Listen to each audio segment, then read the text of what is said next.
Aí. Aí, estamos ao vivo. Ok, irmãos. O Brasil inteiro.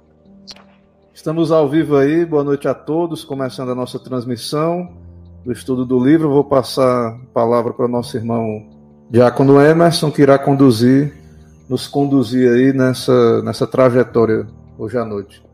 Vou pedir para Emerson só ir falando aos poucos aí. Dá um tempo que eu vou recompartilhar o link da transmissão no Facebook, também no grupo da igreja, do WhatsApp. Então pode ir começando aí que eu já vou fazendo isso, mas dando um tempo também para o pessoal achar a nossa transmissão. Ok, pastor. Vamos dar início aí, né? Como a gente dispôs aí no roteiro que eu fiz aí, a gente vai tentar ser assim bem objetivo, né? O nosso alvo aqui é que a gente consiga aprender um com o outro, né, acerca do que lemos durante essa semana no primeiro capítulo do livro. Para quem não sabe, o livro é esse, né? O livro Tomando Decisões Segundo a Vontade de Deus, de pastor Heber Campos, pastor presbiteriano.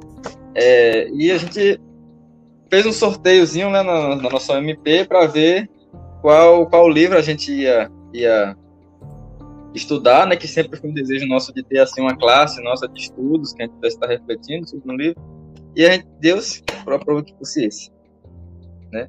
Tomando Decisões Segundo a Vontade de Deus, um tema que eu gostei muito, muito bom, né, que é um tema bem atual, né, que gera dúvidas e perguntas na nossa cabeça acerca de como descobrir, né, qual é a vontade de Deus para nossa vida, né? Às vezes a gente deseja tomar tal decisão para uma coisa, para outra coisa, né? E a gente sempre tem aquela preocupação, né, de saber, e aí, será que Deus está ou não de acordo com isso que eu estou tentando fazer na minha vida e tal, né? Então a gente vai dar início aí. Meu objetivo é ser bem breve na questão do capítulo, né, e abrir para os irmãos, como está no roteiro aí, compartilharem aí seu conhecimento, amém? Então, vamos iniciar com a oração. Eu gostaria de pedir a irmão Mateus aí que iniciasse fazendo essa oração. Amém. Então vamos orar. Senhor Deus, nós queremos suplicar o teu santo nome, invocar o nome do Senhor nesse momento, que esteja conduzindo os nossos passos, que o Senhor nos ajude, Pai, com o direcionamento do Senhor, guia aquilo que nós precisamos fazer para a glória do teu nome. Que o Senhor fale conosco, abra o entendimento, o coração, dá-nos também humildade para reconhecermos que até nós, Senhor, principalmente nós, precisamos ser a cada dia que passa exortado, corrigido, instruído no caminho do Senhor, porque a palavra do Senhor não é de interpretação particular, mas cabe a toda igreja. Que o Senhor nos conduza, Senhor Deus, por teus caminhos e fale conosco. Tenha misericórdia de nós, que o Senhor derrame sobre os nossos corações o teu Espírito, para que possamos compreender as riquezas, Senhor Deus, e as profundezas da sua vontade. Nós te louvamos e nós te agradecemos em nome de Jesus Cristo. Amém. Amém.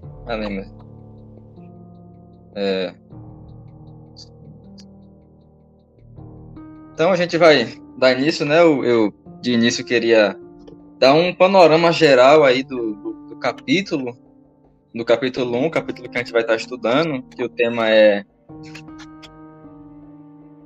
a confusão evangélica, né? E o texto base que o autor usa aí é o texto de Romanos, capítulo 8. Romanos capítulo 8, eu gostaria de que os irmãos também abrissem aí, né, para estar acompanhando com a gente. Ele usa aí o verso 29 e o verso 30. Mas só dando assim um panorama geral do livro como um todo, né, para a gente se situar aí, para a gente saber onde é que a gente está, né, por onde é que a gente vai começar, né. Aqui no capítulo 1, né, ele vai falar aí sobre a questão de uma de uma confusão que foi formada aí no meio evangélico acerca do assunto o que é a vontade de Deus, né?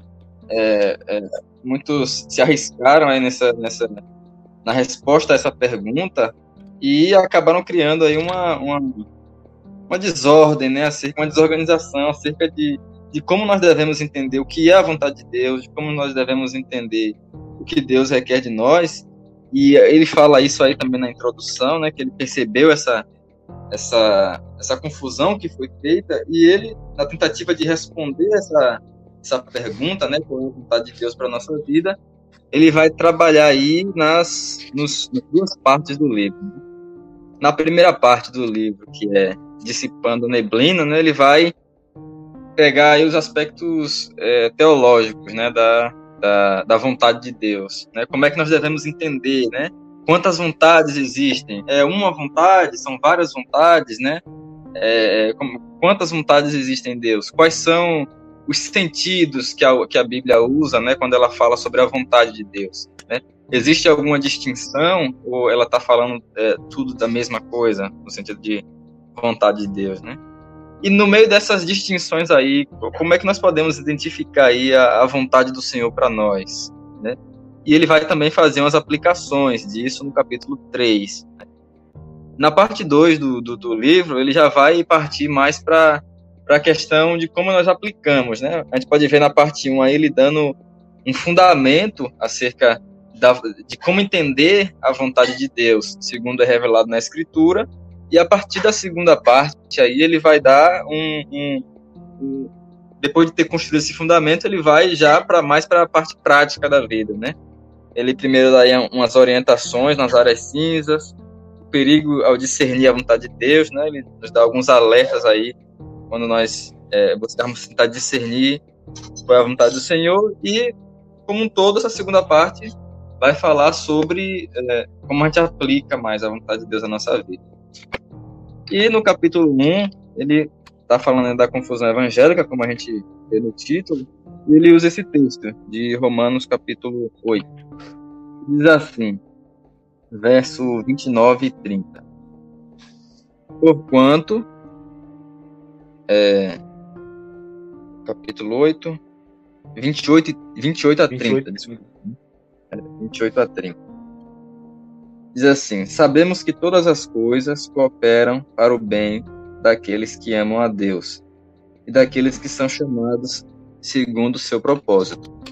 Porquanto, aos que de antemão conheceu, também os predestinou para serem conformes à imagem de seu Filho, a fim de que ele seja o primogênito entre muitos irmãos. E aos que predestinou, a esses também chamou. E aos que chamou, a esses também justificou. E aos que justificou, a esses também glorificou. Amém? Então aqui nós temos aquilo que ele vai falar mais para frente do plano redentivo de Deus, né? Para nós, como cristãos. Mas ele começa aí, meus irmãos, o capítulo com um chavão que é muito usado, né? Principalmente nos meios pentecostais, né? Os irmãos que já vieram de igrejas, né? Assim, mais voltadas aí para o lado do pentecostalismo, muitas vezes já ouviram, né, essa frase, que é aquela frase famosa do Deus tem um plano maravilhoso para sua vida, né? Quantas pessoas não já ouviram isso, né? Eu particularmente já ouvi bastante. Principalmente quando a pessoa está passando por um momento difícil na vida, passando por uma dificuldade, um sofrimento, um trauma, né?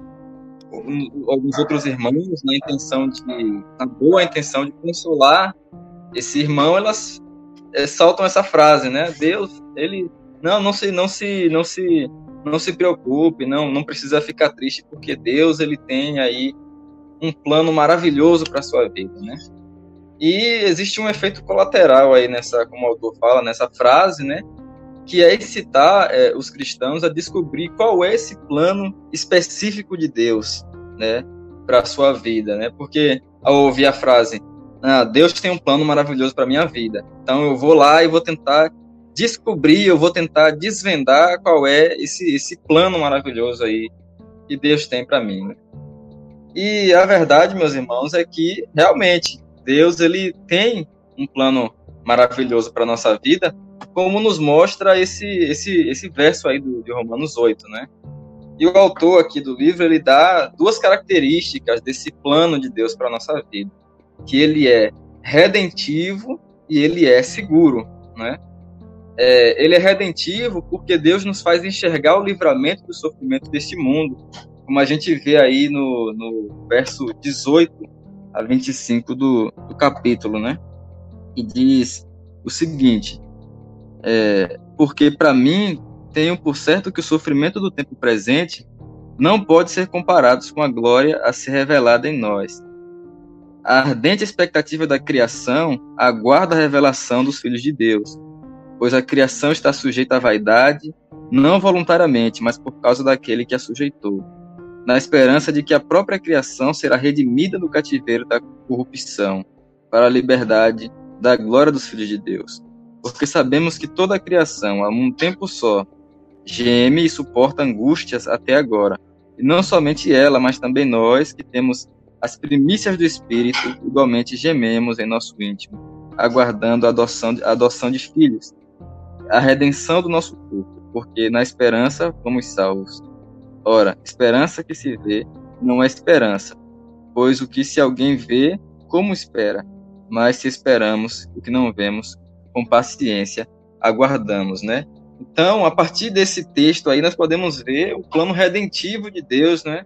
Que ele nos faz enxergar em meio às dificuldades, em meio às desavenças da vida, ele nos faz enxergar que nós seremos livrados de todo sofrimento, porque a nossa vida não acaba aqui, né? O sofrimento acaba, mas a nossa vida ela não acaba aqui.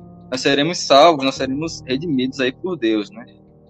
E ele nos livrará de todas as nossas fraquezas, como diz aí o verso 26 desse mesmo capítulo, que diz: também o Espírito, semelhantemente, nos assiste em nossa fraqueza, porque não sabemos orar como convém, mas o mesmo Espírito intercede por nós, sobremaneira, com gemidos inexprimíveis. Então nós vemos aí que nós também não estamos sozinhos durante os sofrimentos e as desavenças da vida, né? Nós temos o Espírito de Deus.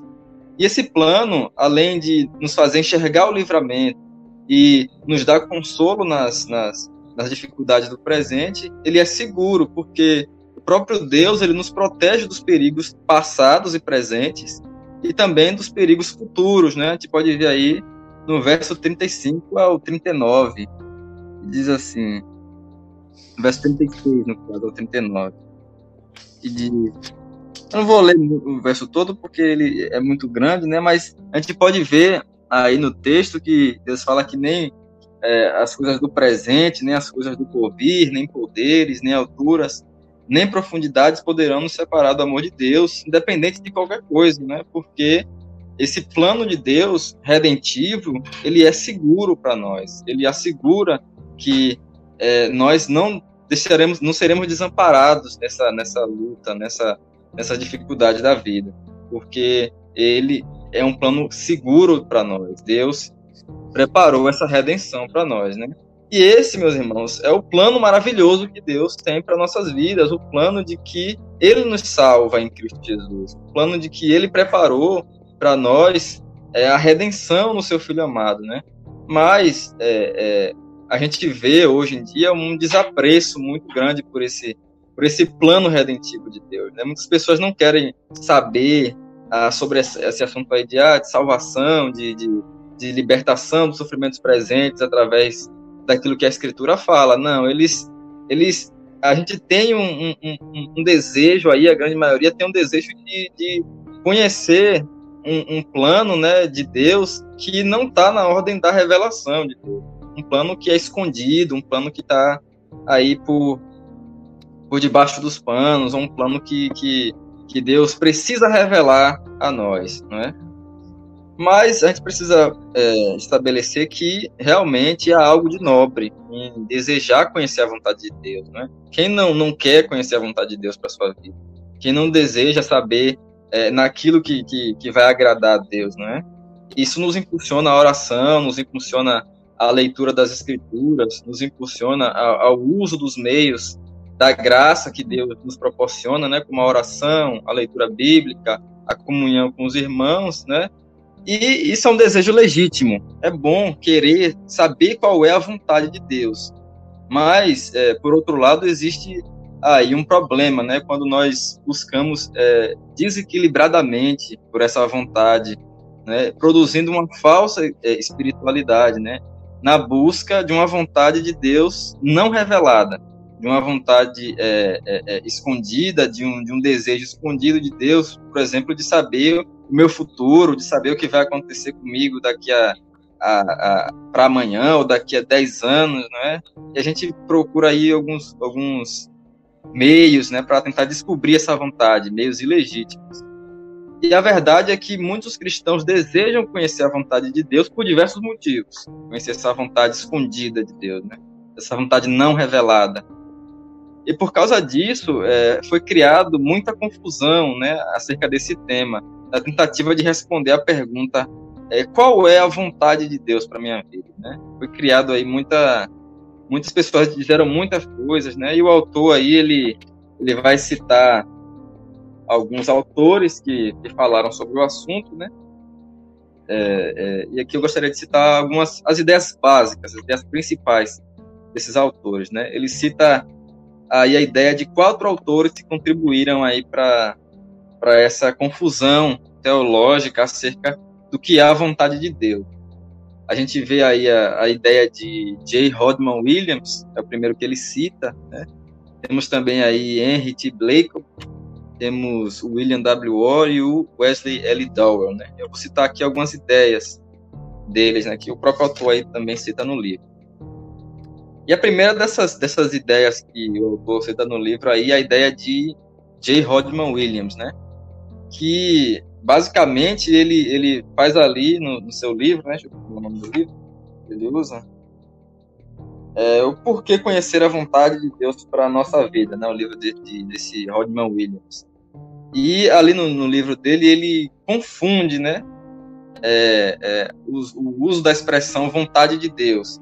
A gente vê o autor do livro aí, né? O Weber, falando que esse autor, Hodgman Williams, ele pega vários textos que falam sobre a vontade de Deus, né? Ele cita alguns aí, e pega também outros textos falando sobre cumprir a vontade de Deus, coloca tudo junto e fala e dá a seguinte definição, né?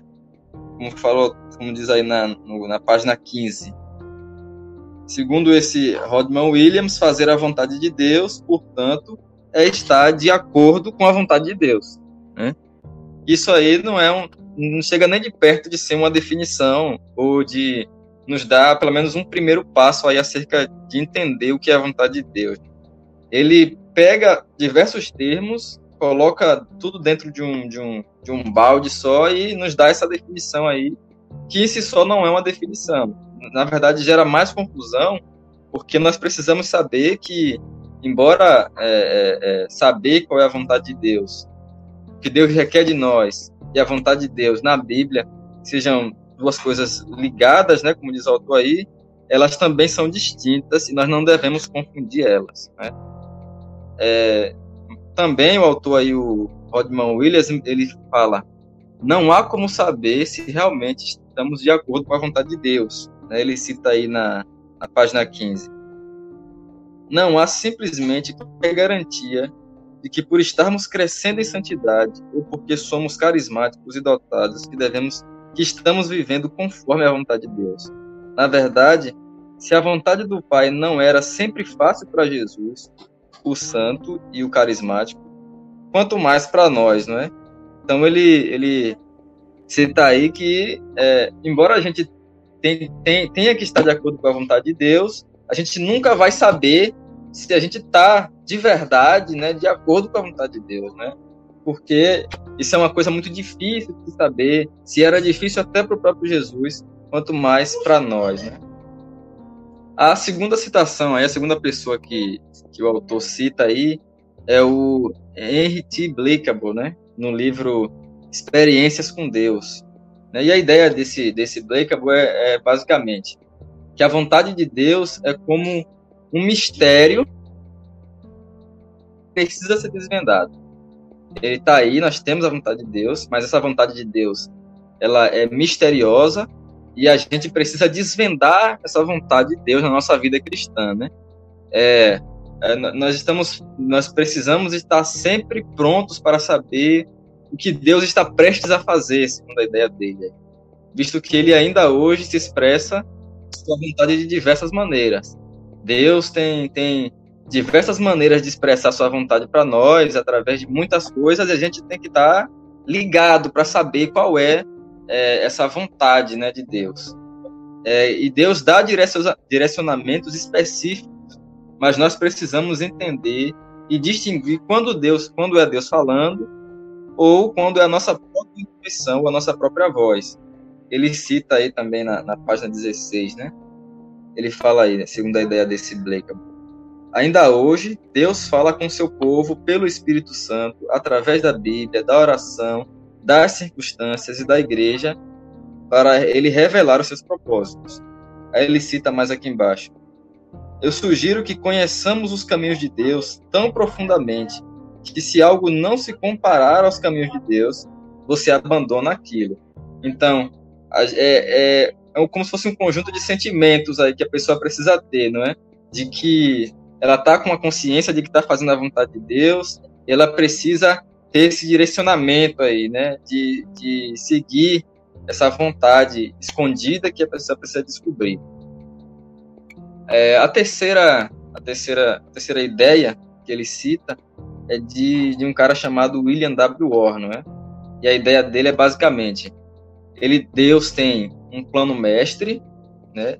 E nós temos que identificar onde nós se encaixamos nesse plano aí individualmente, né? Deus tem um plano geral, que é aquilo que ele chamaria aí de vontade preceptiva de Deus. Esse William Orr chamaria de vontade preceptiva de Deus, que é um plano mestre de Deus, que é o plano da salvação, o plano da glorificação, e que nós precisamos identificar onde nós nos encaixamos aí, particularmente nesse grande plano de Deus, dessa vontade preceptiva de Deus, né? E se nós, nessa busca, acabarmos não encontrando, nós caímos aí na vontade permissiva, né, de Deus. A gente faz a distinção aí dessas duas vontades: vontade preceptiva, que é essa vontade geral, né, e a gente precisa desvendar essa vontade, qual é a nossa parte dentro dessa vontade, e para não cair na vontade permissiva de Deus, né, a vontade daquilo que Deus não queria para nós, mas permitiu que acontecesse porque a gente não procurou essa vontade geral dele. É vital que nós conheçamos, segundo a ideia dele, o propósito específico de Deus para a nossa vida, né? Deus tem um plano geral, mas tem propósitos ali específicos para nós. Deus quer revelar a nós a sua vontade secreta, mas nós temos que querer muito que essa vontade seja revelada para nós, né? Deus deseja, mas a gente tem que buscar, a gente tem que estar ali no nível de espiritualidade grande para que a gente descubra qual é essa vontade de Deus, né? A gente tem a citação dele aí na página 17.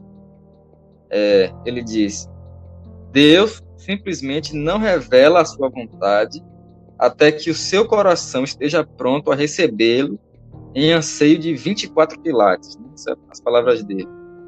Escrutínios e o relacionamento de sua vida com a vontade escondida de Deus. Aí ele está citando aí no livro Por que Conhecer a Vontade de Deus para a Minha Vida.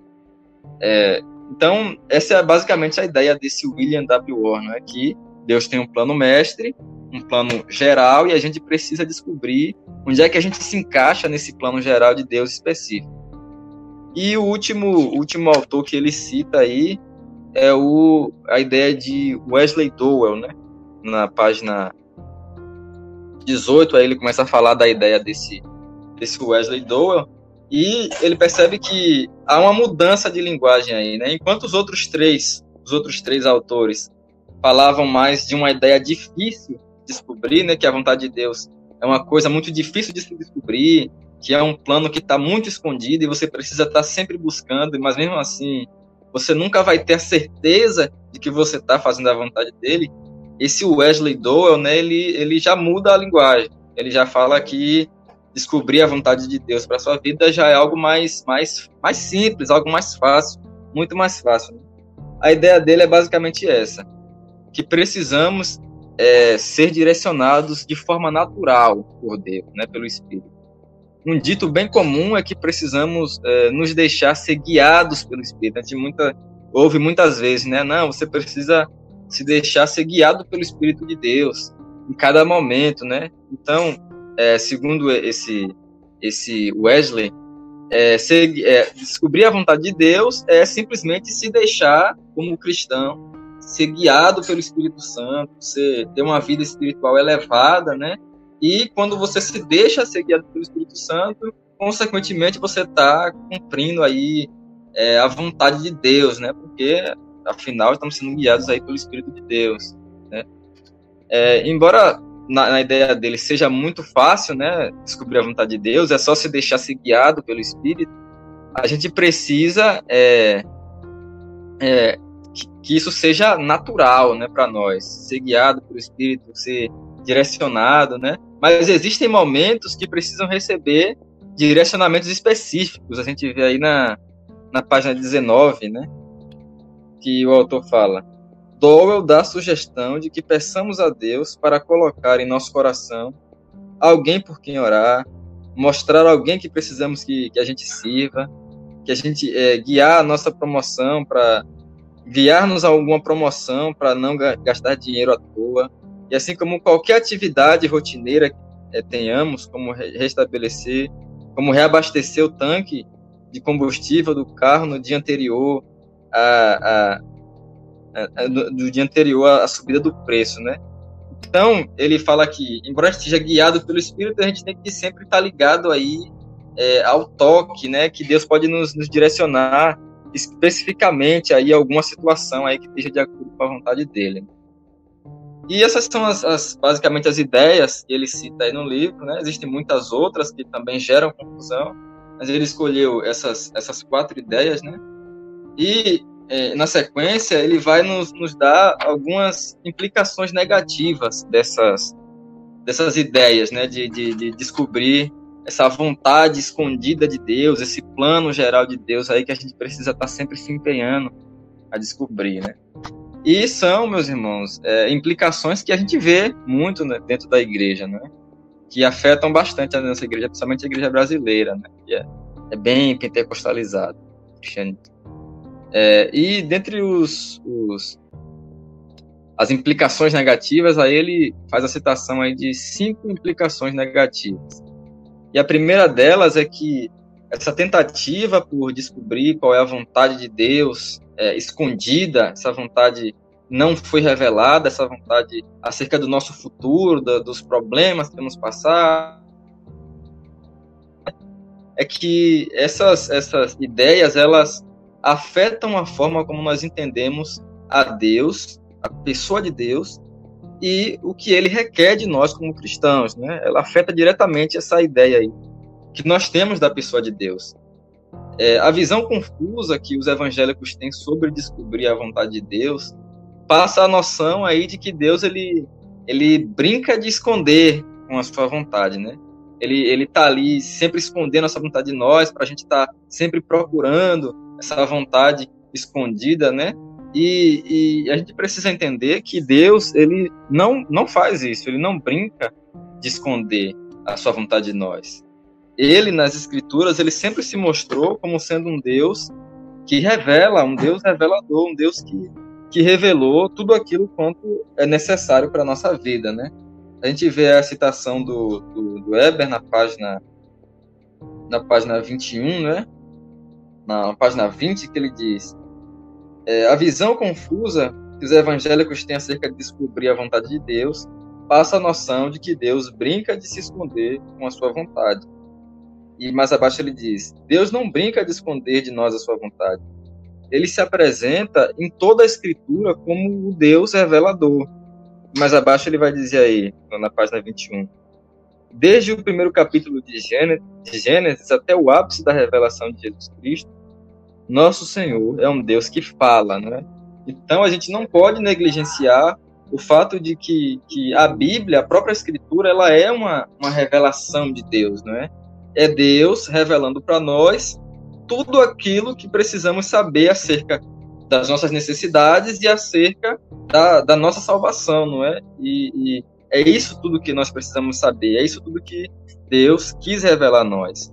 Não há nada além das Escrituras que precisamos conhecer para uma vida agradável a Deus, não é? Então, essa é uma das primeiras implicações aí que essa busca pela vontade não revelada de Deus nos traz, né? Ela afeta a nossa forma como entendemos a pessoa de Deus e o que ela requer de nós. E a segunda forma, né, a segunda implicação negativa é que essa busca ela gera uma expectativa errada do que é a vida cristã. Descobrir a vontade de Deus passa a ser um grande e complicado quebra-cabeça que precisamos desvendar enquanto vivemos no mundo, né? Nós nunca sabemos se realmente estamos de acordo com a vontade de Deus, porque a nossa ideia é simplesmente sentimental, né? A gente tem que sentir ali, tem que ter na nossa mente, nossos sentimentos, que isso aqui eu estou agradando a Deus, mas naquilo talvez eu não possa, né? Então, dificulta, né, a nossa própria vida. A terceira implicação negativa é que essa busca desregulada pela essa vontade de Deus, ela causa um senso de juízo que aumenta, né, nas tomadas de decisões. Geralmente acontece quando nós temos mais de uma opção na tomada de uma decisão. Por exemplo, se a gente deve morar na cidade A ou na cidade B, não é? Ou escolher o emprego X ou escolher o emprego Y, né? Às vezes pesa a nossa decisão porque a gente fica sempre na mente, será que se eu ficar no emprego tal, ou se eu ir morar na cidade A, eu vou estar fazendo a vontade de Deus ao fazer essa coisa, não é? Que são decisões simples que não implicam em quebra de princípio, né?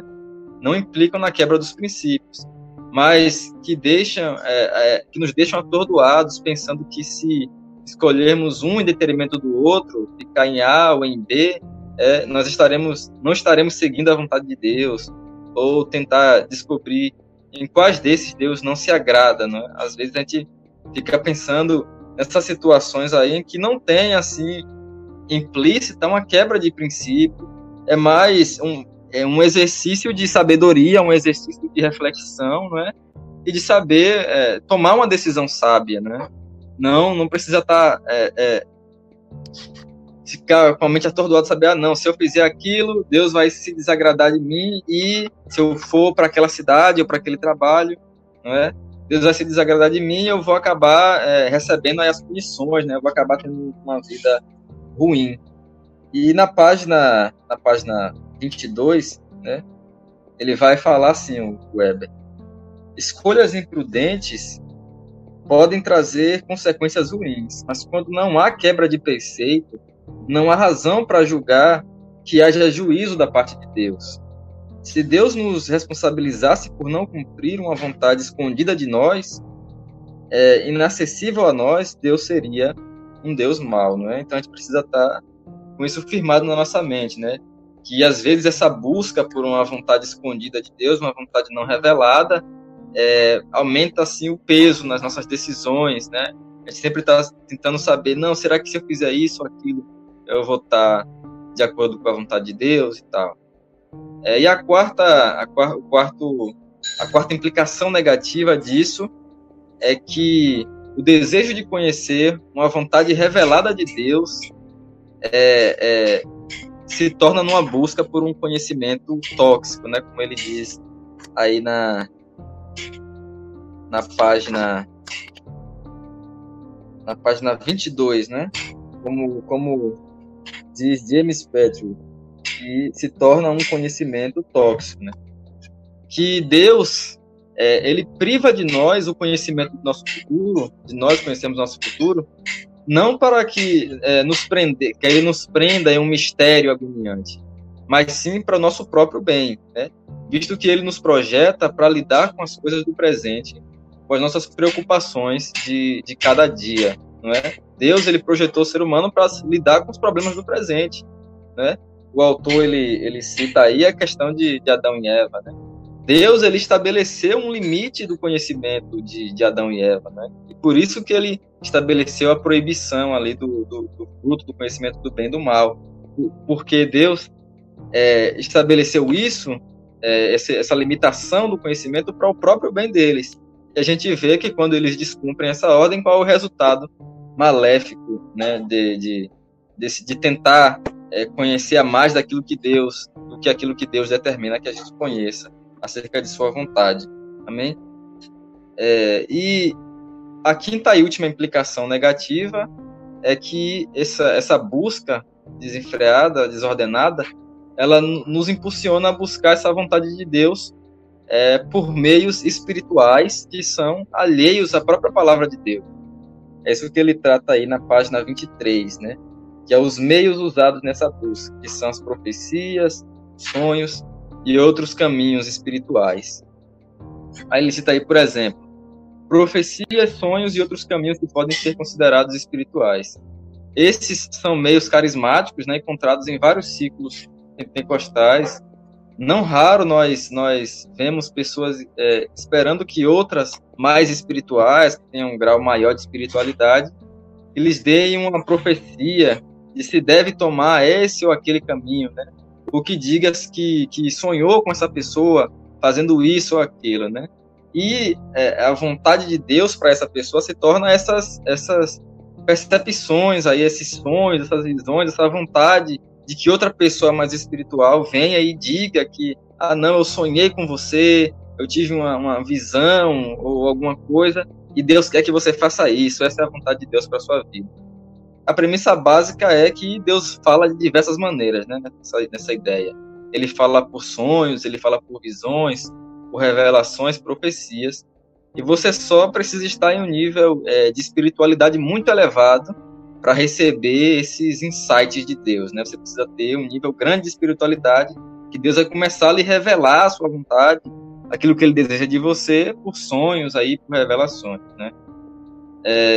Sobre o que ele deseja. A gente vê isso aí na página 25, né? Diferente do que as pessoas estão acostumadas a pensar, a busca desses meios sobrenaturais não é uma atitude espiritual. Pelo contrário, quem procura essas coisas para viver, passa a viver por vista e não por fé. Muitos esperam um trailer antecipado do filme de suas vidas, uma amostra suficiente para lhes tranquilizar de que Deus está lhes guiando.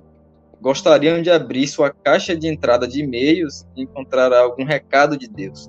Todavia, Deus nunca prometeu esse tipo de comunicação como estilo de vida, mesmo para quem o Senhor apareceu, não é? Então, a gente vê que essa não é o meio ordinário, né, pelo qual Deus revela a nós a sua vontade. E é isso que nós vamos aprender no decurso aí do livro. Qual é a vontade de Deus, quais são as vontades de Deus reveladas na Escritura, sobre tudo aquilo que a gente precisa conhecer para andar de acordo com essa vontade, né? E como conclusão aqui a minha breve reflexão, né, que não se tornou tão breve assim, né, é que, primeiro, Deus deseja, assim, que nos preocupemos em conhecer a sua vontade, e por isso ele nos revelou tudo aquilo que realmente necessitamos saber sobre sua vontade na sua palavra, que é a sua revelação final e perfeita. Então, primeiramente, nós temos aí as Escrituras Sagradas, né? É a revelação de Deus. Nas Escrituras nós temos tudo que precisamos, que necessitamos saber sobre como viver uma vida que agrada a Deus, como viver uma vida segundo a vontade de Deus, né? Nós não temos na Bíblia tudo que nós queremos saber, né? Mas nós temos na Bíblia tudo que nós precisamos e necessitamos saber para a vida. E a segunda coisa é que no processo de tomada de decisões, nosso processo de tomada de decisões, ela deve laborar em cima dessa revelação. Nós extraímos da revelação de Deus os princípios que nos guiam nesse caminho, né, durante a nossa vida. E a terceira e última coisa é que qualquer meio de tentar descobrir aquilo que Deus não intentou revelar em sua palavra, por exemplo, o nosso futuro imediato, né, as coisas que vão acontecer conosco amanhã, ou depois, ou daqui a 1 ano, a 10 anos, né, ela resulta em confusão e em distorção da verdade, tornando a vontade de Deus muito subjetiva, né, dependente muito de nossas percepções, dos nossos sentimentos, e muito incerta, não é? Então, tudo aquilo que passa da revelação de Deus na Escritura para nós sobre a vontade dele gera confusão, né? Como a gente pôde ver aí em todo esse capítulo, com essas ideias aí. Então, é isso, né? Essa é a minha contribuição que eu tenho, esse panorama geral aí acerca do que o autor falou no capítulo, e agora eu vou abrir aí para os irmãos estarem compartilhando também, né? São 9 horas agora, né? A gente tem mais 30 minutos aí. Então a gente vai compartilhar o conhecimento. Pô, Emerson, rapidinho, só antes de... Eu vou falar brevemente só algumas considerações antes de passar para os irmãos que vão contribuir. Eu não li todo o livro, li só essa primeira sessão, mas a impressão que eu tive, já como alguém que já tem algum contato assim com esse assunto, é que talvez se comprove, né, que esse talvez seja a parte mais difícil do livro, porque depois ele vai explicar sistematicamente, de maneira organizada, o que é revelação e etc, né? Então, essa primeira parte do livro, ela tem essa confusão, e aí, ao meu ver, por que existe essa confusão? Porque geralmente as pessoas... É um assunto prático, elas querem saber a vontade de Deus, a questão do dia a dia mesmo, o que decidir, qual a profissão, com quem me casarei, qual a escolha, né, como você falou, emprego, cidade, e as pessoas querem agradar a Deus, mas ao mesmo tempo as pessoas não refletem, elas não partem para uma reflexão teológica ou bíblica primeiro e teológica, mas elas vão muito do senso comum, elas querem refletir, na verdade assim, elas pressupõem, baseado no seu senso comum, que Deus quer revelar, muitas vezes é assim, né? Por causa também do contexto aí que você citou, do pentecostalismo. Então as pessoas pressupõem que Deus vai falar com elas de modo revelacional. Elas pressupõem, diferente em tese dos reformados, que creem que Deus fala só na Escritura e Deus nos guia na providência, mas as pessoas, elas em geral, via de regra, o nosso povo e nós, né, quando não estamos instruídos aí na Bíblia, na fé reformada, via de regra a gente quer descobrir essa vontade de Deus, ou seja, a gente espera que Deus chegue e de alguma maneira fale, né? Uns vão dizer que por sonhos, outros vão esperar uma voz de Deus, uma direção, uma resposta, e como você falou, isso tem um fundo de piedade, né, de querer obedecer a Deus, e então a confusão, ao meu ver, a dificuldade, é que as pessoas não vão à Bíblia, né, elas não vão tentar ver o que Deus já falou, o que outras pessoas disseram sobre como conhecer essa vontade de Deus, porque a Bíblia é uma revelação de Deus. Ela fala da vontade de Deus para nós, né? E aí, qual a implicação? Se Deus está falando hoje e a Bíblia, Deus fala fora da Bíblia, né? Então a Bíblia é suficiente ou não é? Uma revelação suficiente ou não? Deus continua falando fora da Bíblia. Então, diante dessa coisa confusa, e do próprio capítulo, acho que ele tem essa intenção de provocar um pouco de confusão, quais são os temas bíblicos que eu deveria abordar? Então, esse assunto de descobrir a vontade de Deus vai nos conduzir para temas como revelação, que você falou, né? Escritura, cânon, se tem novas revelações depois que o cânon foi fechado. será que as pessoas entendem que o cânon foi fechado? Né? O Deus continua falando de modo revelacional, ou quando Deus fala, segundo elas acreditam, não é mais de modo inspirado. E se Deus fala de modo inspirado, então continua se escrevendo Bíblia. Então, por causa desse senso comum, dessa abordagem de senso comum, eu acho que as pessoas não chegam a refletir nessas questões, né? E aí elas acabam se perdendo nesse desejo de descobrir essa vontade de Deus, às vezes até um desejo bem intencionado, mas que conduz a uma fé meio confusa, e tudo isso aí que foi visto no capítulo, né? Então eu passo a palavra aí, então para tentar melhorar aí, no sentido de colocar os tópicos, né, os temas, mais ou menos o que é que a gente vai ver no livro. Então eu quis dar essa contribuição aí, mas fica à vontade aí, quem for falar pode tomar a palavra em seguida aí.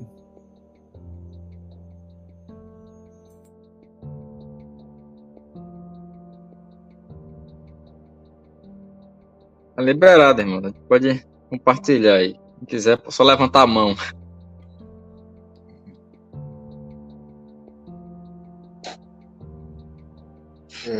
Esse irmão. Liberado. Pode falar?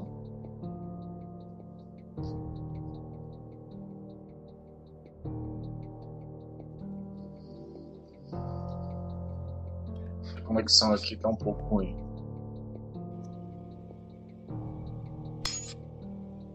Tá dando para ouvir, eu tô conseguindo ouvir. Então, irmãos, fiquem à vontade aí, um de cada vez, não tem coisa brigar, né? Todo mundo pode falar. Então, fiquem à vontade aí, viu? Podem tomar a palavra aí, cada um pode argumentar aí, explicar um pouco do que entendeu.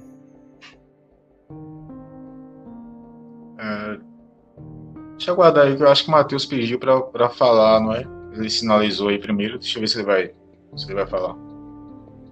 Não, pode ir, depois eu falo. Não, eu não li o livro, não é? Porque eu peguei o livro hoje, já peguei tarde, mas deu para dar uma olhada de forma rápida, assim, né, em alguns tópicos, né? E eu não sei pronunciar muito bem o nome dele, mas vou me arriscar aqui, né? O William, né? Quando o autor do livro ele pega algum trecho dos textos do livro de William, né, e fala que quando a gente conhece, quando a gente busca conhecer a Bíblia, né, a vontade de Deus, nada que está em desconformidade com a Bíblia, né, como é que se diz? Não está em conformidade com a vontade de Deus. É algo parecido, se eu não me engano, foi isso que eu pedi ajuda para Emerson. Foi isso na página 16 ou na página 17. Foi isso que eu vi que, assim, quando não está quando algo não está em conformidade com a Bíblia, você deve abandonar aquilo, né? Então, eu acho que esse foi um dos tópicos dos autores, né, que ele destacou aí, se eu não me engano, foram quatro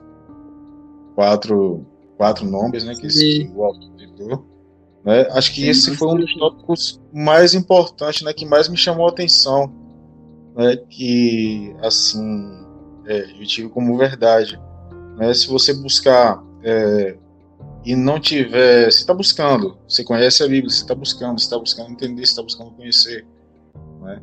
E quando você está fazendo algo que não está de acordo, né, então aquilo não condiz com a Bíblia, né, não é a vontade de Deus. Então abandone, né, aquilo. É o que o autor William, né, William alguma coisa aqui, ele cita em um dos livros dele aqui. Eu achei isso aí bastante interessante. Eu acho que, e tomei isso como uma verdade, né? Um aprendizado para mim, né? Só que assim, Eu acho que eu entendi nesse sentido que ele está usando essa fala do William não como uma coisa boa, né? Pelo que eu entendi do texto, né? Porque fica quando ele fala isso, ele vai falar, o Weber ele vai falar que ele está se contradizendo quando ele fala isso, porque fica parecendo que conhecer os caminhos de Deus profundamente, quando ele cita aqui nessa página 16, né? Se torna uma coisa impossível, porque esses autores eles falam de uma maneira subjetiva de você conhecer de uma maneira mais espiritualista, né? Eu acho que se enquadraria nesse sentido, e que você vai saber a vontade de Deus se você tiver intimidade com Deus, ou se você tiver comunhão com Deus, e usa esse selo carismático para você compreender a palavra, compreender a vontade de Deus. Só que esse texto, essa frase aí que ele cita assim: sugiro que conheça os caminhos de Deus tão profundamente que se algo não se comparar aos caminhos de Deus, você abandona aquilo. Só que isso se torna coisas subjetiva, né? O autor dessa frase, ele não está falando assim que a pessoa vai conhecer os caminhos de Deus baseado na escritura, na palavra, e se guiar por aquilo. Ele é uma perspectiva mais carismática, mais espiritualista, pelo que eu entendi. Salvo engano, Emerson, se você quiser esclarecer. Entendi. Então esse foi um fator, no caso, um negativo, negativo. Né? Exato.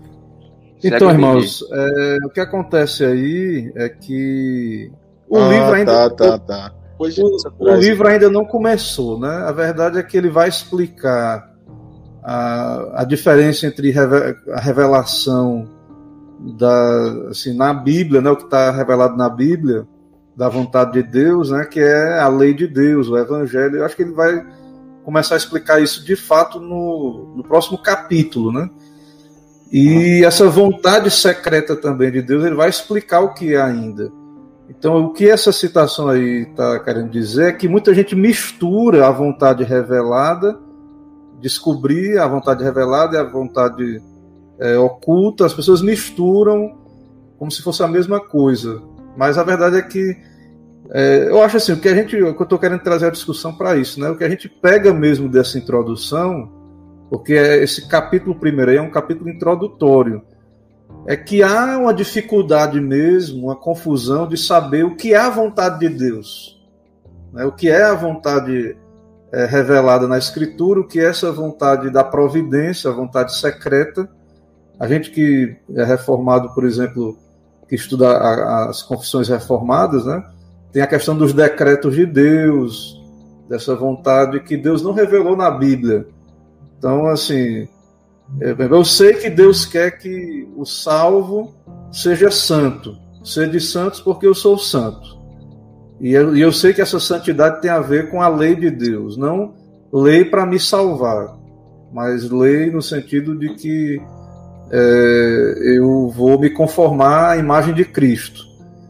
Mas a vontade de Deus, no sentido assim, como o Emerson falou, se eu vou morar na cidade A ou B, um exemplo.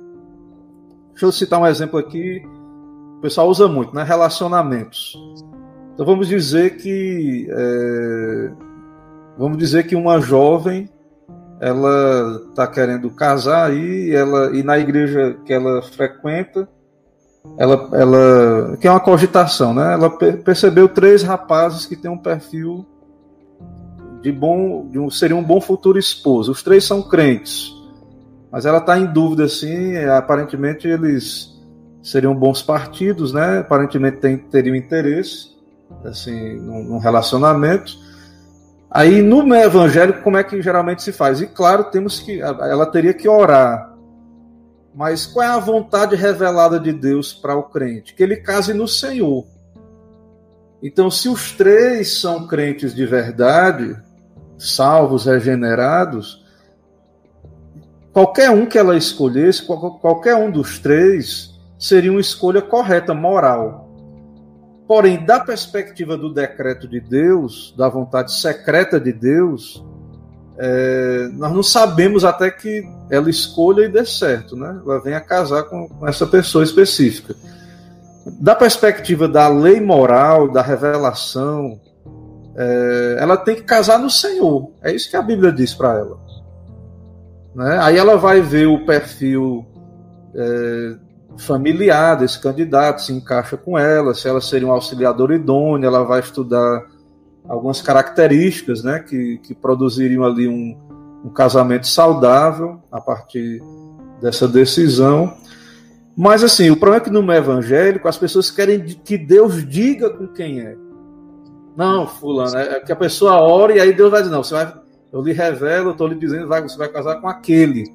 E isso é uma maneira das pessoas não assumir a responsabilidade, elas não usarem do discernimento, da sabedoria bíblica para tomar uma decisão correta, e muitas vezes é uma maneira realmente de fugir da responsabilidade e não andar pela fé, não andar confiando em Deus.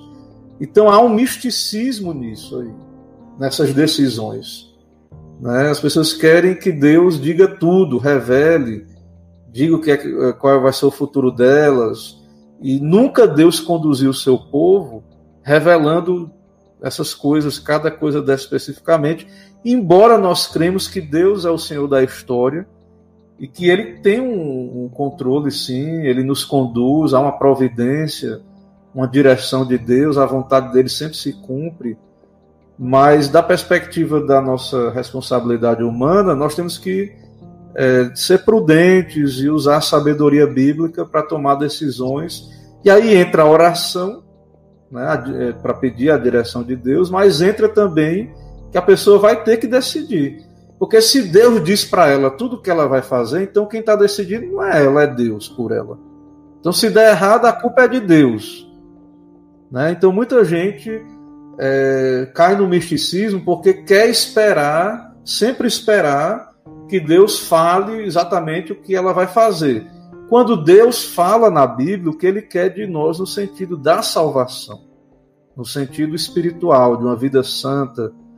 Mas se a gente olhar para a nossa história, a gente vai ver que nós tivemos que decidir, né? Agora, que Deus nos conduziu também é verdade, mas finalmente nós decidimos, né, um curso de vida.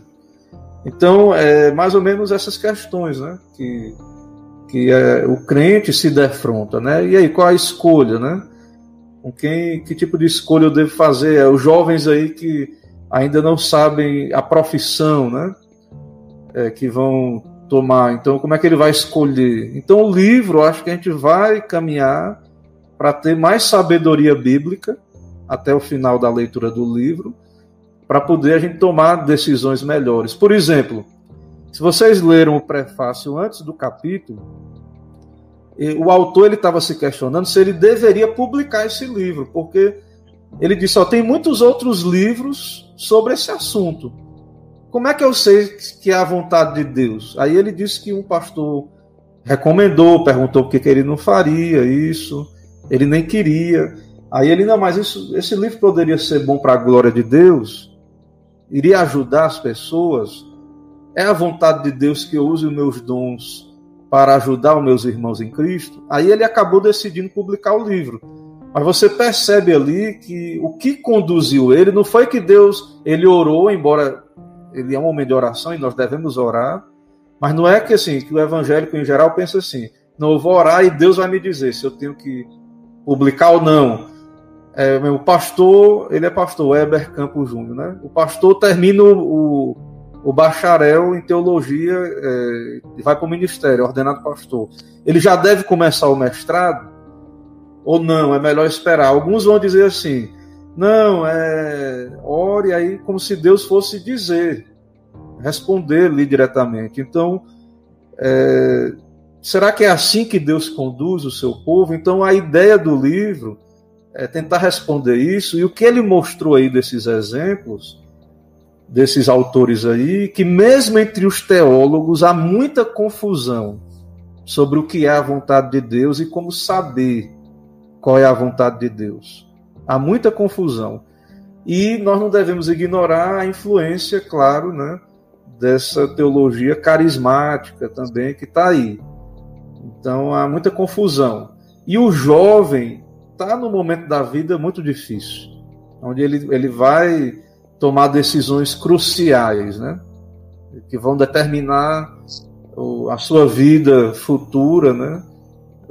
Decisões importantíssimas, como matrimônio, emprego. Então, ler esse livro, então, inclusive, ele disse que esse livro foram palestras que ele proferiu em congressos de mocidade.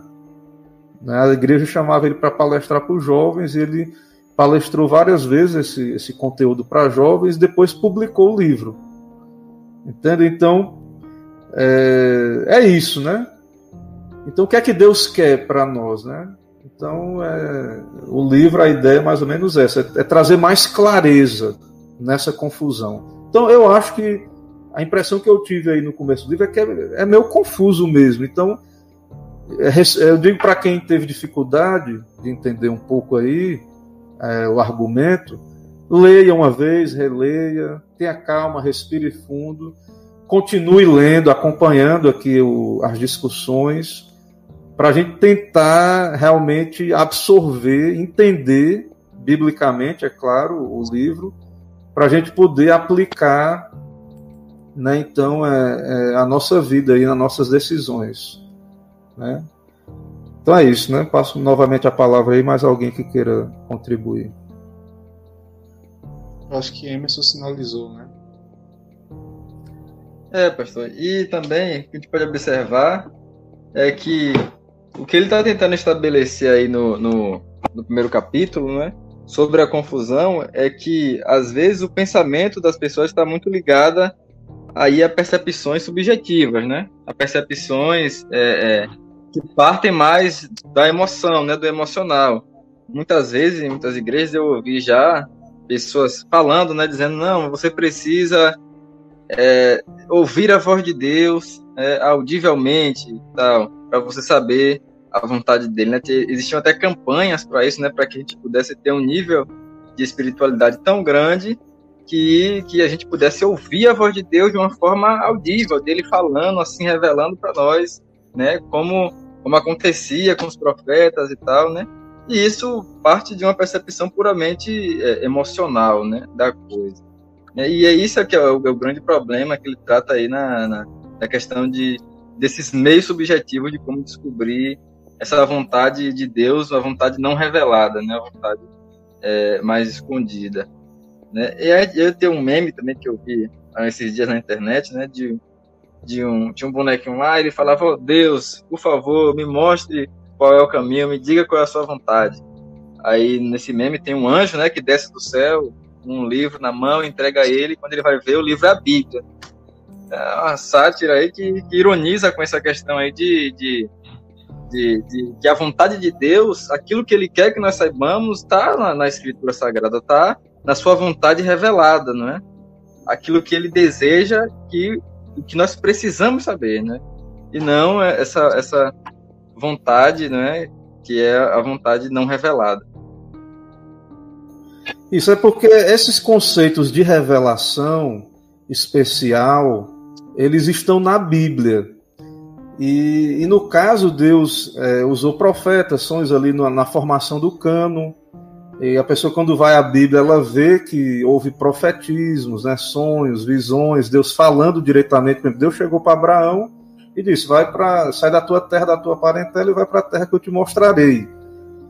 E como as pessoas não têm uma leitura sistemática da Bíblia como um todo, elas não entendem conceitos de cânon, de que essa revelação tinha um propósito ali na história da redenção.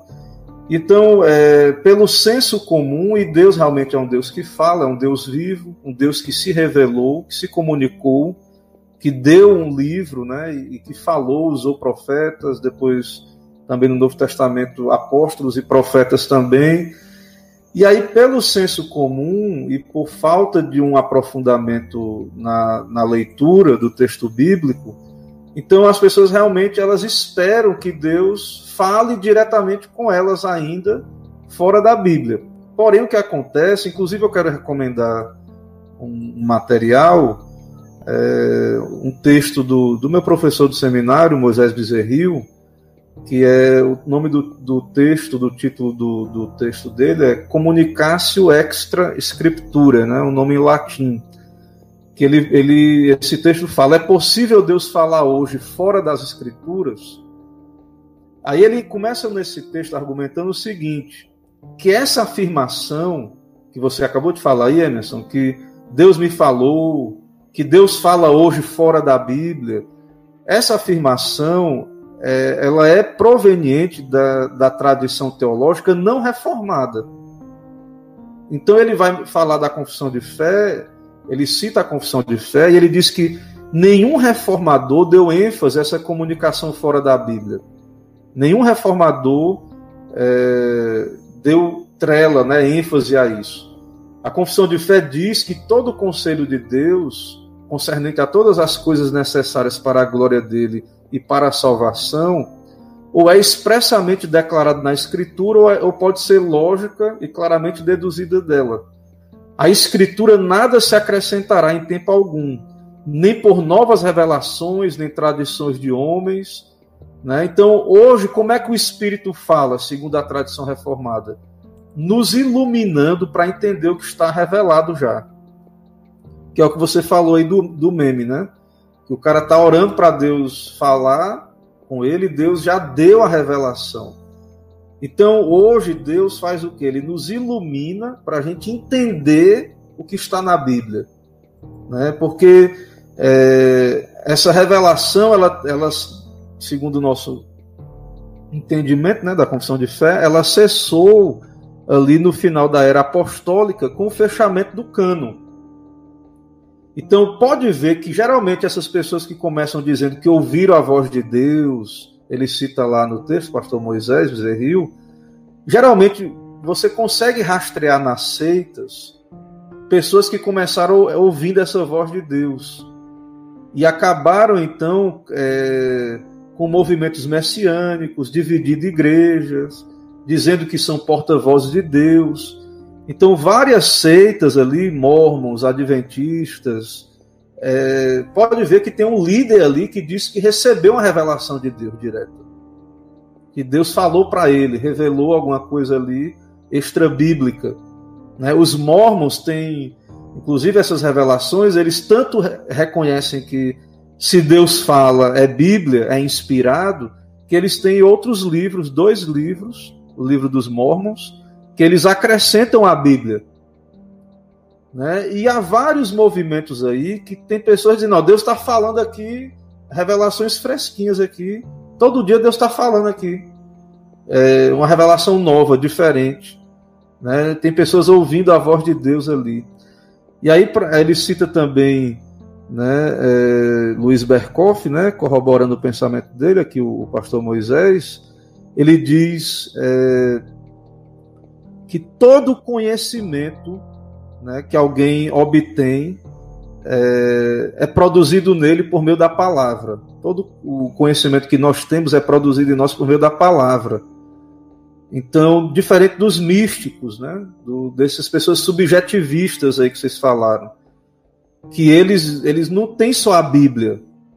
Eles têm a Bíblia, mas eles também creem que Deus vai se revelar a eles diretamente. Então eles têm 2 fontes de revelação inspirada ali. Tanto o que já está na Bíblia, quanto essas novas revelações. Então isso que eu quero só enfatizar aqui, no nosso debate aqui, que isso não tem base na tradição reformada. A nossa confissão de fé, né, falando aqui agora, puxando para a nossa sardinha aqui, dos presbiterianos, a nossa denominação, a nossa igreja, ela entende que não existe agora dons revelacionais inspirados, que a Bíblia é uma revelação final, né, acabado, o cânon foi fechado, que a Bíblia é a autoridade, ela é a única regra de fé e de prática. Então, se Deus está falando hoje fora da Bíblia, de modo inspirado, então não é só a Bíblia que é a regra de fé e de prática. Eu tenho que, se tem profeta hoje dizendo, assim diz o Senhor, então eu tenho que, se é Deus que está falando, tem autoridade de Bíblia. Mas nós cremos que a revelação que temos suficiente, né, que é a autoridade, é o que está na Escritura. Certo? Então, cadê essa revelação, né, de Deus aí? Esses que dizem que Deus está falando O que é que eles produziram de teologia, de Bíblia, né, de direção para a igreja? Então, o que é que a gente vê nesses movimentos que dizem que Deus está falando com eles todo dia? Confusão. É isso que nós vemos, confusão no meio evangélico. Então esse capítulo mostra isso. A confusão evangélica. E essa confusão, grande parte dela é essa, que as pessoas não têm clareza de qual é a vontade de Deus. Elas estão toda hora procurando, tateando, né, tropeçando e dizendo que não, Deus está falando comigo, Deus está me direcionando a isso, aquilo, por um profeta, por uma nova revelação.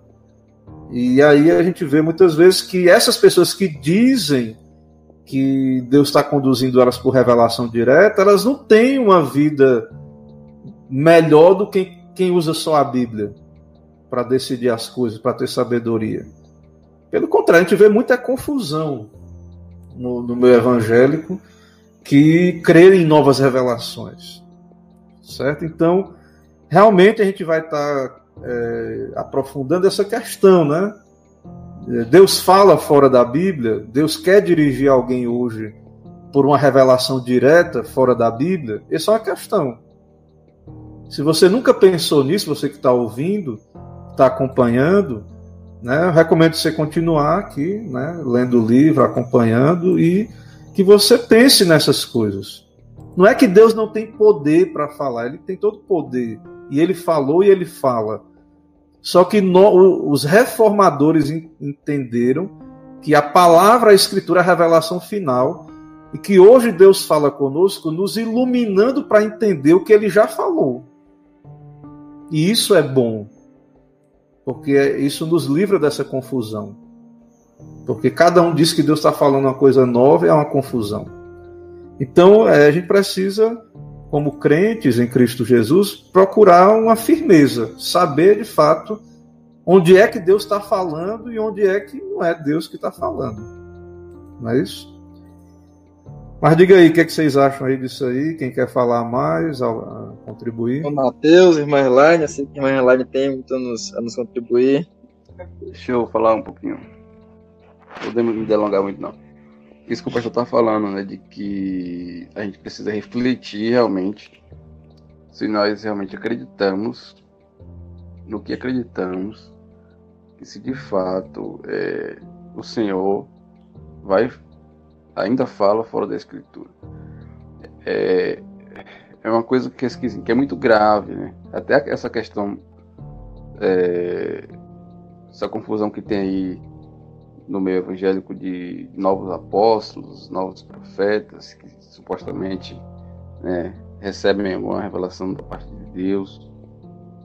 Então, assim, a nossa maturidade no sentido de firmeza nisso vai influenciar como nós encaramos toda essa confusão que esse primeiro capítulo trata. Vai lembrar que, assim, essa confusão é realmente complicada, porque se Deus ainda fala além da Escritura por intermédio de uns e outros, como que nós saberíamos que a pessoa está falando em nome de Deus, realmente fala em nome de Deus? Esse problema foi resolvido na igreja primitiva, porque o Senhor, o próprio Jesus, ungiu seus apóstolos que falariam em nome dele, e depois que tão logo passou essa geração desses apóstolos que tiveram com o Senhor Jesus, tão logo essa geração passou, cessou-se toda confiança acerca de termos de revelação inspiracional, né? Tanto é que a revelação bíblica, o cano bíblico vai fechar logo que acaba ali a geração dos apóstolos, porque de fato ia ser um problema muito grande se a gente ainda tivesse que ficar buscando e correndo atrás de quem ainda carrega de fato a palavra de Deus. E também por conta desse erro, né, que os católicos romanos hoje estão enfiados aí em um bocado de problema, porque eles ainda não acreditam que quando o Papa fala em cima da cátedra, ele está falando ali, né, em nome do Senhor, e tudo que ele fala ali tem peso de palavra de Deus. E daí essa confusão de 2000 anos dentro da igreja romana, de coisas que, né, não são bíblicas, que contradizem a Escritura. Como é que continuar acreditando nessa perspectiva de que ainda há novas revelações, novas visões, vai certamente gerar uma confusão.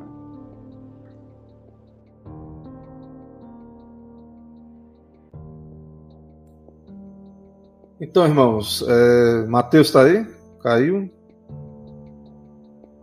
Sumiu aí? Subiu. Tô aqui. Ó, irmãos, viu, Mateus? Corroborando aí o que você acabou de dizer, a gente tem que meditar nisso, realmente. Né? O reverendo Moisés Bezerra, ele diz no texto dele o seguinte: não há registro, desde os pais pós-apostólicos até o início do século XX, de que Deus tenha conduzido a sua igreja por revelação. O que ele está querendo dizer é que, realmente, desde o período pós-apostólico até o século XX, Deus nunca usou esse método de ficar dizendo para a pessoa diretamente, é isso, é aquilo, mandar recado, e conduzir os cristãos por esse método. E todos os grupos, desde aquele período, que ousou dizer isso, o Senhor me falou, ou foram taxados de falsos profetas, ou caíram em heresias, né? Ou não foram grupos considerados ortodoxos. Esses grupos que arrogaram para si essas novas revelações, certo? Outra coisa também é que o que acontece então é que, por exemplo, o movimento que a gente conhece mais que afirma isso, né? O movimento pentecostal, que diz que eles tiveram um novo Pentecostes no começo do século passado, do século XX. Então eles dizem o quê? Que desde esse período pós-apostólico até o avivamento pentecostal, a igreja toda ficou, digamos assim, sem esses dons. Incompleta, né? Sem esses dons. E agora Deus, seria a chuva serôdia, né, que ele diz, Deus está falando novamente. Só que se você pega o que acontece na igreja pentecostal, o que isso produz dentro da igreja e compara com o que a era apostólica produziu, não bate, entendeu? Não tem o mesmo peso, né? Não tem o mesmo efeito. Então eles estão dizendo o quê? Mais ou menos assim, né? Quem crê, né, na linha carismática pentecostal tem que pensar nisso. Então Deus mudou a maneira de falar, passou 19 séculos aí mais ou menos sem se revelar diretamente, usando profeta, assim diz o Senhor. Aí agora ele voltou a falar na igreja moderna, né? E aí quer dizer que a época da reforma, os outros missionários que vieram antes do movimento pentecostal, então como é que Deus fez? Então Deus mudou, Deus está mudando essa maneira, certo? Então é uma questão a se pensar, né? A se refletir. Então é difícil. Então é difícil. A gente tem que parar para pensar mesmo nisso, certo? E eu acho que é um problema uma discussão que é muito viva até dentro do nosso meio, né? Nosso meio mais reformado e tal. Que a gente vê. Porque assim, tem uma distinção, né, entre o pessoal mais reformado, que se diz continuista, para os próprios pentecostais, né? Você pode até esclarecer mais para a gente. Que há alguma... Só que também ainda é um pouco confuso, né? Ainda é um pouco confuso.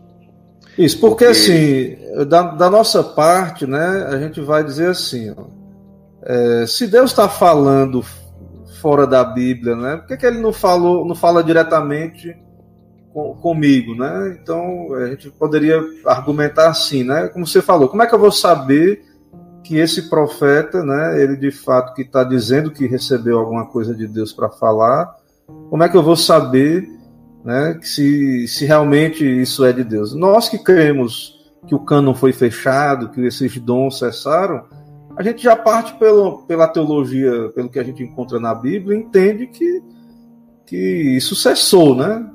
A nossa doutrina já pensa assim. Porém, o que acontece do lado de lá, daqueles que não são reformados, gera a seguinte questão: se Deus está falando diretamente hoje, por que ele só fala com as denominações pentecostais ou simpatizantes de tendência carismática? Então eles vão dizer que eles têm o Espírito, praticamente assim, que eles têm o Espírito Santo e a gente não. Né? Então acaba que isso se volta como uma acusação grave. Então, se Deus está falando hoje fora da Bíblia, mas ele não está falando, ele só fala em algumas igrejas, e ele não fala na nossa igreja fora da Bíblia, então tem alguma coisa errada conosco, que é o que geralmente eles vão pensar, né? Então a gente não busca o Espírito Santo, eles vão dizer, a gente não tem o Espírito Santo como eles têm na igreja deles, e nós sofremos muito essa acusação. E da nossa parte a gente diz assim, ó, eu já tenho a Bíblia, nós já temos a Bíblia, o dom das Escrituras. Deus já nos deu a revelação final, definitiva. Aí se um deles vier e disser assim, ó, Deus está me mandando dizer isso para você, aí você vai dizer, como é que eu vou saber disso, né? Por que ele não falou diretamente comigo? Ou então eu posso dizer assim, não, mas eu já tenho a Bíblia. Se o que Deus lhe mandou dizer está na Bíblia, eu já tenho a Bíblia. Se está fora da Bíblia, então eu vou ficar com a Bíblia. Se é que se contradiz a Bíblia, eu vou ficar com a Bíblia, que eu já tenho, que Deus já me deu, a sua revelação. Mas perceba que essa questão gera confusão, né? Porque muita gente está confusa dentro das nossas igrejas mesmo. E aí a confusão que Mateus suscitou, e o que acontece? Porque mesmo entre os teólogos, tem alguns teólogos reformados. Por exemplo, eu sigo a linha aqui do Berkoff e do pastor Moisés Bezerril, que creem que Deus hoje fala pela palavra e nos ilumina. Ele não está mais revelando. Já alguns teólogos reformados, como N. Gruden, eles vão dizer que Deus pode, e ele fala por revelação, né, que Deus pode, se ele quiser, levantar profetas, mas eles são falíveis agora. Eles podem ser falíveis. Inclusive, então, pastor, ele cita isso no livro, no próprio livro, nessa ideia de Wayne Gruden também. Isso. Ele cita no livro isso. Então, assim, eu entendo que toda vez que Deus fala é infalível, é inerrante. Tem peso de Bíblia. Eu não entendo que Deus tem duas maneiras de se revelar, uma infalível e outra falível. Então, se Deus está falando, é infalível. Então, como é que era antes do fechamento do cânon, o culto? Tinha uma parte de Bíblia revelada, mas não tinha toda a Bíblia. E tinha os dons. Então, na igreja, tinha a Bíblia, tinha o profeta, tinha uma pessoa falando em língua, tinha um com revelação, outro com doutrina. Paulo vai falar lá em Corinto isso.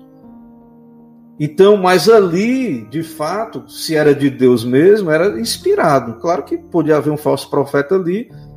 Também havia o dom de discernimento de espíritos, para poder isso ser refutado. Mas quando era Deus falando, era autoritativo. Era peso de Bíblia. Então, isso que alguns teólogos reformados têm a tendência ao continuismo, a esse carismatismo, eles caem nessa contradição. Porque eles vão dizer que Deus está falando de modo falível, como o homem fala. Então, a gente tem que levar a sério aquilo que a gente está afirmando. Se Deus está falando hoje, se tem profeta hoje, então, de fato, o que ele está dizendo ali para a gente é Bíblia, que é o que os mormons fizeram, que é o que o Mormon fez. Então, já que ele disse que Joseph Smith era profeta, e que eles têm profeta, então eles têm lá o livro dos mormons, um acréscimo à Bíblia. Certo? Então, isso é muito sério.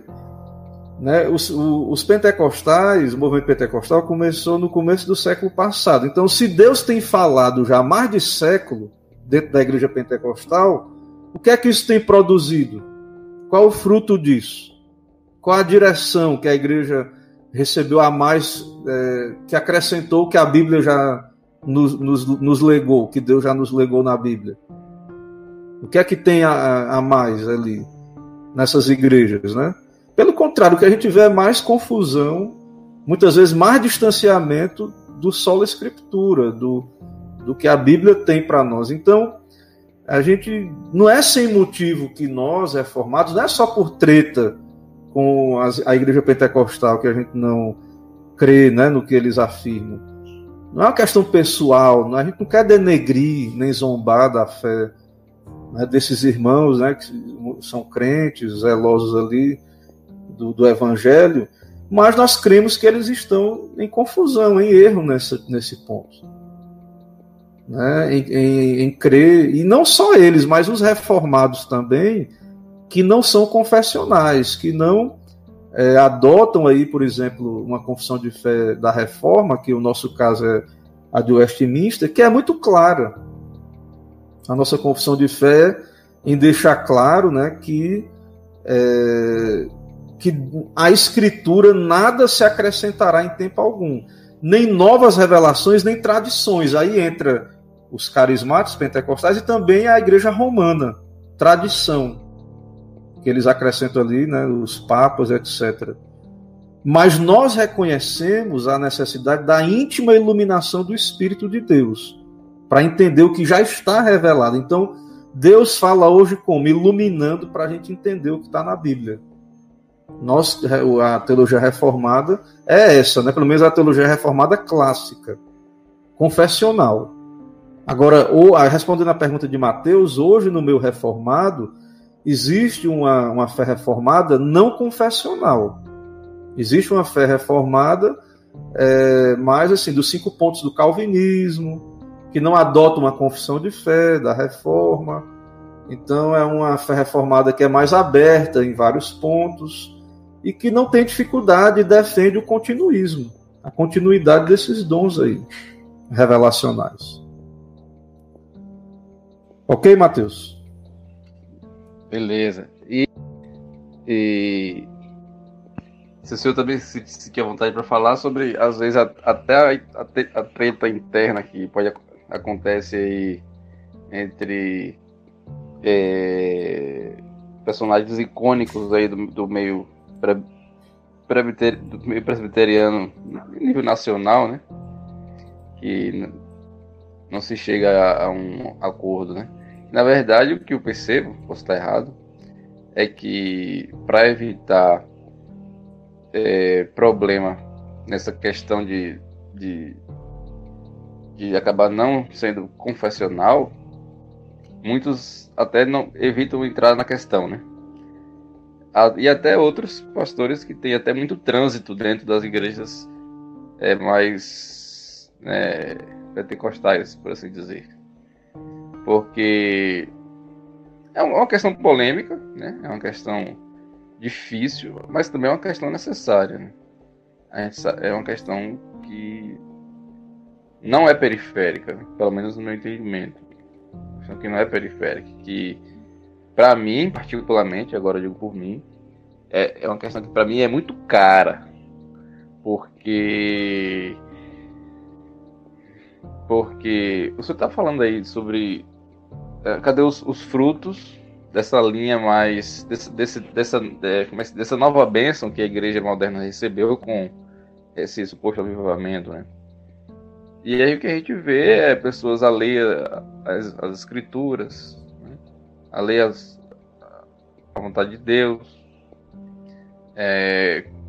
cada vez mais confiantes em superstições, né? Em coisas que não são bíblicas. Também, assim, eu não sei se é uma coisa que é do brasileiro, que o brasileiro é um pouco supersticioso, né? O brasileiro é um pouco... Ele tende a acreditar em tudo. O senhor estava falando estudo, o senhor estava dando um estudo quinta-feira, né? Sobre os mandamentos, falando que acreditar em tudo também é pecado. E tem muita gente assim, né? Acreditando em tudo porque não tem uma fundamentação. É uma coisa da cultura, então acho que é muito comum. Eu não sei se é uma coisa que é no mundo inteiro assim, mas eu vejo que no Brasil, especialmente, é uma coisa muito difícil essa questão da pessoa se ater somente à escritura, né? Sempre alguém quer algo mais, né? A gente sempre vê as pessoas querendo buscar algo além daquilo que já foi revelado. E a Bíblia é tão grande, tem tanta coisa para você se debruçar, e as pessoas, né? E às vezes a gente quer coisas extra bíblicas.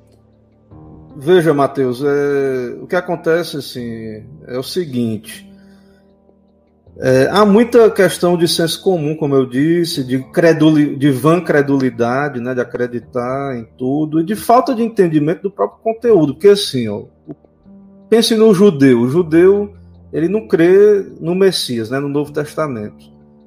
Mas os judeus, eles foram guardiões do cânon do Antigo Testamento, e eles entenderam que o cânon foi fechado.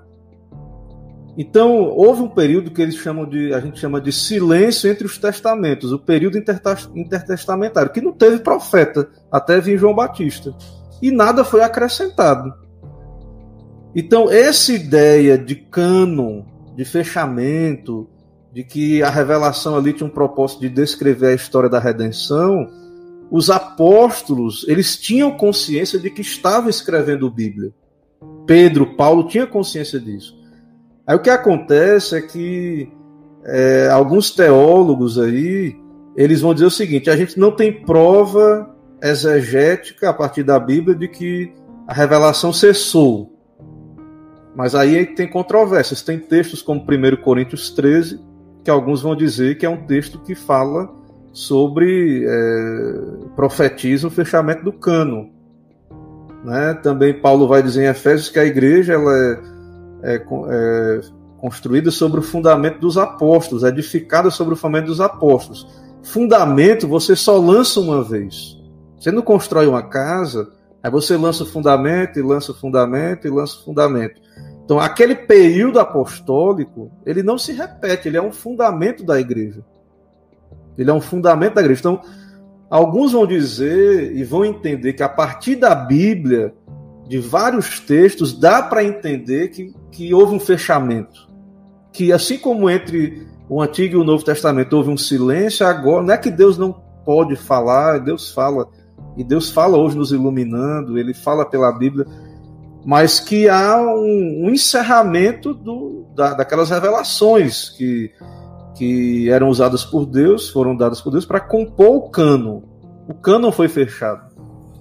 Já outros teólogos, mesmo reformados, vão dizer que não há como provar esse fechamento, esse encerramento dessa revelação. Então eles vão entender que não há como você provar exegeticamente. Eles vão dizer que historicamente, realmente, a história da igreja testifica que cessou. Não houve mais apóstolo e profeta e cessou. Mas se Deus quiser levantar profeta hoje, eles vão dizer que se Deus quiser. Mas a questão não é nem assim. Deus, ele tem poder, e é claro que ele é livre na sua vontade. Mas a questão é o propósito de Deus? Se ele já deu o cânon fechado, se ele já deu a escritura que é suficiente, é o propósito de Deus continuar conduzindo a igreja por revelação direta? Eu creio particularmente pela Bíblia que não é o propósito de Deus. Certo? Essa é a questão. Pastor, agora, sim. Agora sim, veja, depois tu vai fazer tua pergunta, mas o que é que acontece? Isso é que é bom da gente ler um livro, que ele vai suscitar, talvez ele responda essas coisas, o livro, ou não. Mas por que a gente está lendo o livro? Para ler o livro, é óbvio, mas também para nos conduzir a esses debates, né? A esses debates. Então, vamos ler o livro e vamos aproveitar esses temas para a gente meditar e se questionar e refletir. Pode falar, sim. O texto de Hebreus que fala assim que havendo Deus outrora falado de muitas maneiras, né? Desses últimos dias falou através do seu filho, né? Sim, porque a gente entende assim que pelo menos o entendimento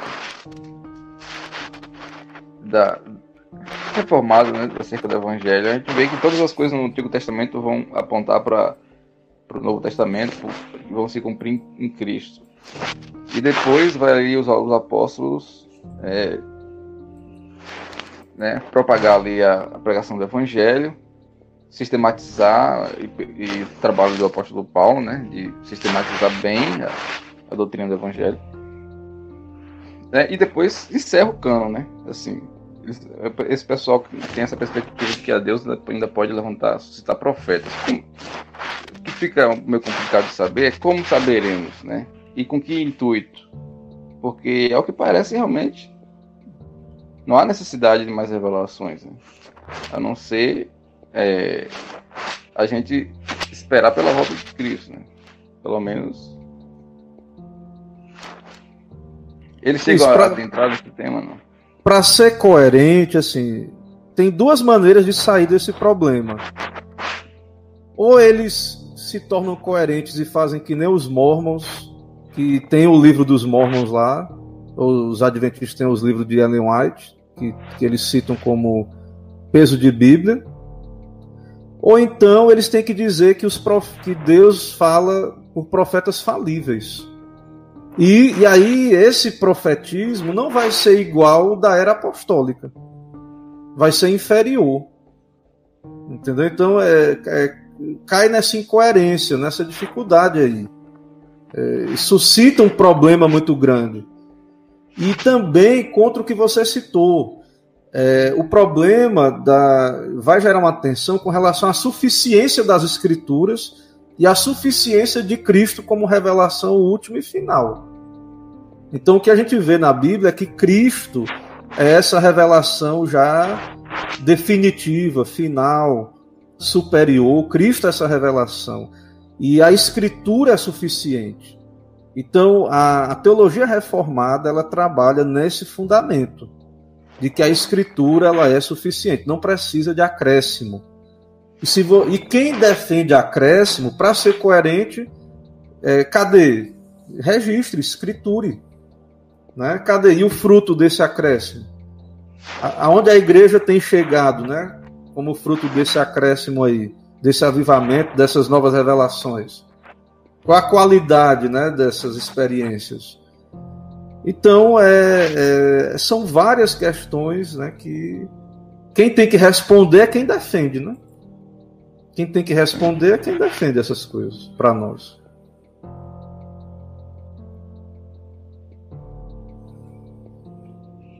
Na hora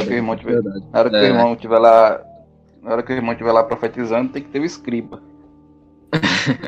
É a Escritura, ele tem peso de Bíblia, assim diz o Senhor. Ou então você vai dizer que Deus fala, mas pode dar errado. Teve um profeta aí um dia desse aí que profetizou que quem saísse de casa ia morrer, né? Vocês souberam alguém que morreu por causa disso aí? Eu não soube, não. Aí, profecia falível. Mas não se cumpriu. E aí? Então Deus fala de modo falível? Tem outra coisa também que eu já vi acontecer muito. É o seguinte: Deus falou, Deus ordenou, Deus falou isso, Deus falou aquilo, mandou você fazer isso e aquilo. Só que não se cumpriu. Aí depois não se cumpre a culpa da pessoa que não fez direito. Pela Bíblia, guarda isso aí. Pela Bíblia, Deus sempre conduziu o seu povo com a palavra infalível. Você não vê isso na Bíblia, não, de Deus falar e dar errado, não. Então ele não falou. Onde é que Deus na Bíblia conduz seu povo por uma palavra falível? Não, tem falso profeta. Mas quando Deus falou, né, sempre Deus falou de modo infalível. Tem aquele texto de Deuteronômio, né? E o Senhor adverte assim, que quando se levantar um profeta e ele falar e não se cumprir, que não era para temer, né? Ou seja, Deus está lhe garantindo que o dono da profecia tem que cumprir. Né? Isso, irmãos. E aquelas revelações nunca teve um propósito assim. Até quando ela era particular, Abraão, sai da tua terra, vai para a terra que te mostrarei. Mas tinha um propósito na história da redenção. Certo? Tinha um propósito. a revelação. Não é, o pessoal acha que Deus ficava todo dia aparecendo para Abraão para dizer para ele escolher qual é o tipo de escolha que ele ia fazer. Não, Deus conduzia na sua providência e tudo, mas especialmente aqueles que recebiam revelações diretas tinham um propósito, porque eles eram personagens ali da história da redenção. Entendeu? Então a gente, querendo ou não está nessa mesma categoria, né? Embora nós estamos cumprindo os planos de Deus, né, hoje também, mas nenhum de nós vai entrar no cânon, né? Nenhum de nós vai entrar no cânon, a nossa história, né? Verdade. Então a gente fica por aqui, né? Peraí. Deixa eu falar. Aqui, ó. O pessoal que tá aqui no grupo, tá aqui na reunião. Ana Beatriz, Gisele, Daphne, Erline. Ninguém tem mais nada para falar? Falem agora, cale-se para sempre. A gente já falou demais aqui.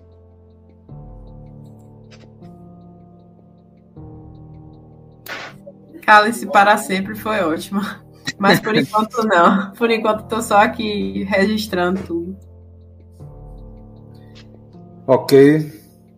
Bia já se pronunciou. Gisele.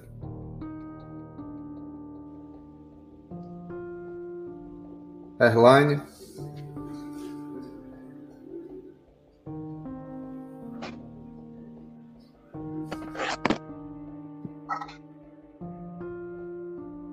Alô? Tá alguém me ouvindo? Sim, estamos ouvindo, mas acho que tá um pouco ruim. Ainda tá, na verdade. Mas a gente ultrapassou a nossa cota aí, né? Eu tinha estabelecido 1h30 pra gente de transmissão, né? Acho que já deu para refletir bastante, né, acerca do capítulo.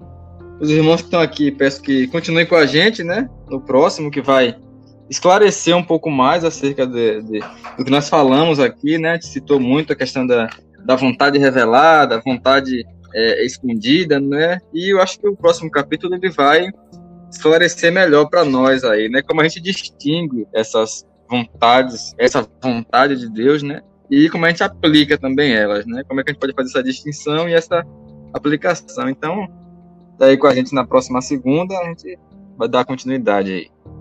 Né? Dia 10, próxima segunda-feira, amém? Eu gostaria de pedir para o pastor orar, encerrando, né, nossa transmissão. Ok, irmãos, vamos orar então. Oremos ao Senhor. Senhor, nós queremos te bendizer por essa oportunidade, por essa bênção de poder buscar, ó Deus, aqui a orientação do Senhor na tua palavra, na sabedoria bíblica. Ó Deus, nos conduz, nos dá graça, fala conosco pela Santa Escritura, nos ilumina. E quanto a essa confusão, ó Pai, que vivemos nesse tempo de tanta confusão, que o Senhor esclareça, ó Pai, as nossas mentes, que aquilo que vamos discutir aqui, que o Teu Espírito confirme a verdade em nossos corações e que o Senhor possa provocar questionamentos nos corações, mas também encaminhar, ó Deus, aqueles que têm dúvidas para entender a Tua vontade, que o Senhor esclareça, ó Pai, e tire toda a confusão do nosso meio. Assim, abençoe esses jovens, abençoe a Tua igreja, nos dá a direção que vem do Senhor, perdoa as nossas faltas. É o que pedimos, oramos em nome de Jesus Cristo. Amém. Amém. Ok, irmãos, vamos encerrar aqui a transmissão, né? Então, vou encerrar, Deus abençoe. Até mais aí a todos, até a próxima. Dê um tchau aí, cada um dê o seu tchau, sua despedida. Tchau. Até a próxima. Valeu, boa noite. Boa noite, graça e paz, até mais.